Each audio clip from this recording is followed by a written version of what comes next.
ওই সৌর বাচ্চা বিশ্ব, আমাকে আমাকে চিনতে পারিস নাই? আবার আমার বাবাকে তুই হত্যা করেছিস, খুদার কচ্ছ। আমি আমি তোর মেরে ফেলাবো। আসসালামু আলাইকুম প্রিয় ভিউয়ার্স, সবাই কেমন আছেন? তো আমাদের এখানে এক ভাই এসেছে, তার খুবই প্রতিভা। তিনি 10টা নায়কের ডায়লগ দিতে পারে, নায়িকার ডায়লগও দিতে পারে, এবং কি বড় বড় বক্তারা যে আছে আলেম, তাদের ডায়লগও দিতে পারে। তাহলে ভাই, আপনার নাম কি? আমার নাম মোহাম্মদ সবুজ হাসান। তাহলে আপনি কি কি পারেন ডায়লগ? আমি ওরকম পারি না। নায়ক সাকিব খান, মান্না, লিফজল, ওমর সানি, জুবেল, কাবিল্লা, মিশা সওদাগর। ওকে, তাহলে শুরু থেকে একটা একটা করে শোনান আমাদের। তো এখন চলে যাচ্ছে নায়ক সাকিবের কণ্ঠে। আবে টাটা, আল্লাহকে বেশি পাঙ্গাল না, ওইতে গারো মাথা লাগুন। মাগার সকালবেলায় জায়গায় মাথা গুঁজে পাইবেন। বাপের পোলা নয়া, ঢাকায় আমাল অরিজিনাল। হাতে তালি, হাতে তালি, হাতে তালি। আপনার দ্বিতীয় নাম্বারটা? দ্বিতীয় নাম্বার হইলো মান্না, নায়ক মান্না ভাই। মান্না ডিপজলের যাই বলতেছে, আর ওই সৌর বাচ্চা বিশ্ব, আমাকে আমাকে চিনতে পারিস নাই? আবার আমার বাবাকে তুই হত্যা করেছিস, খুদার কচ্ছ। আমি আমি তোর মেরে ফেলাবো। তখন ডিপজল বলতাছে, আরে ওই চুদ নারপু, তুই কি কবার লাগছস? তোর কথা হইনে হাসতাছে খেকের খেকের কইরে। ওই বাতি যা তোর বুঝতে কষ্ট হয়, আমারে ক, ওরা একদম বুঝাই দিম আমি কি জিনিস। তারপরে হাতে তালি। তো এখন চলে যাচ্ছে আমাদের নায়ক ওমর সানি, তার ভালোবাসা নিয়ে উপভোগ করছে, তার জন্য বলতেছে,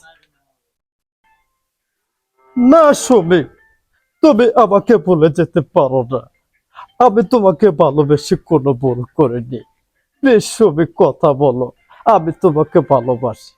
তো ওমর সানি গেল, এখন চলে যাচ্ছে না আমাদের ভিলেন মিশা সওদাগর। সে বলতেছে, এই এই হাবিলদার বাচ্চা, তোর তো বড় সাহস, তোর তোর তো বড় সাহস, আমার ছোট ভাই হাত দিচ্ছে, আজ পর্যন্ত আমার ছোট ভাই হাত দেয় নাই। তো হয় না তো একটু বললাম। তো মিজামাত বলতেছে, শালির সাওয়াল, ফুরের বাচ্চা, ওই ফকিরের বাচ্চা নেড়া বেড়ে করে দিচ্ছে। তো হয় না তো একটু বললাম। তো কাবিল্লা বল, ও মডেল, মই বরিশালে বলো বলতেছে, ও তা কবে একটু ভালো করে কথা। তো হয় না তো একটু বললাম।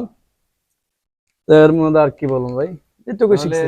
যাই হোক, এখানে যে কোনো একটা বক্তার, যে কোনো একটা বক্তা আলেম যে আছে, এবারে একটা কপি করেন দিই। বক্তার ওরকম হয় না তো, মনে করেন তখন শুনতে চাচ্ছে তা বলতেছি।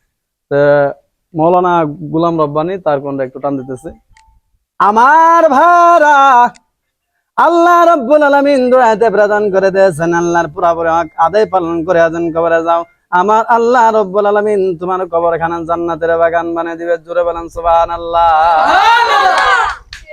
গুলাম রব্বানী। এখন চলে যাচ্ছে আব্দুল খালেক শরীফপুর কোন্ডে, আমার বকুজুরা বাবাজিরা,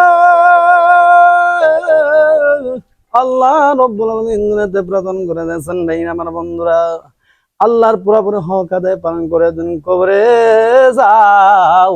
আমার মহান আল্লাহ রাব্বুল আলামিন তোমার ওই কবরখানা জান্নাতের বাগান বানায় দিবি। জোরে বলেন সুবহানাল্লাহ। তা এখন আব্দুল খালেক শরীফ চলে গেল, এখন চলে যাচ্ছে হাফিজুর রহমান সিদ্দিকী কুয়াকাটা, তার কোন্ডে, মাইলে মমিন সোয়ে মমিন মিশাওয়াত, নাইলে কাফের সোয়ে কাফের মিশাওয়াত। ও ভদ্র মুসলমান ভাইরা, আল্লাহর পরবর হক আদায় পালন করিয়া যদি তোমরা কবরে যাও, আমার মহান আল্লাহ রব্বুল আলামিন তোমার অবশ্যই কবরখানা জান্নাতের বাগান বানায় দিবেন। জোরে বলেন সুবহানাল্লাহ।